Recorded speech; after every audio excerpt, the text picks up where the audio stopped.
మధ్యాహ్నం 12 దాటితే 12 దాటగానే ఉంటే పళ్ళు అవి తినేవాళ్ళు ఉంటారు, రాత్రి తింటారు సూర్యాస్తమయం. కాదండి, ఉండలేము, తప్పేం కాదు. ఉపవాసం చక్కగా భోజనం చేసేయచ్చు.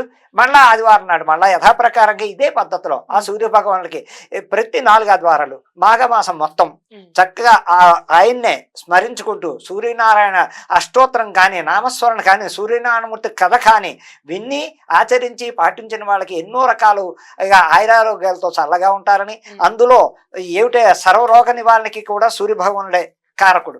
ఆయన ఆరాధిస్తే వీళ్ళు ఒంటి స్కిన్ ఎలర్జీలు ఉన్నా, ఏ రకమైన బాధలు ఉన్నా, హెల్త్ మోకాళ్ళ నొప్పులున్నా, కాళ్ళ నొప్పులున్నా, పాదాల నొప్పులు ఉన్నప్పటికీ ఆయన ఆరాధించి, తండ్రి నాకు ఈ కీళ్ళ నొప్పులు తగ్గించు, నేను బాధలు పడుతున్నాను, నీ ప్రతి ఆదివారం నేను చక్కటి పాయసం చేసి నీకు నివేదన ఇచ్చి నీకు చేసేకే నేను ఏదైనా తింటా తండ్రి అని మనస్ఫూర్తిగా మనసావాచ కర్మణ ఆ సూర్య భగవాన్ని నమ్ముకోండి, ఆచారాలు పాటించి. మాఘమాసం విశేష ఏమిటి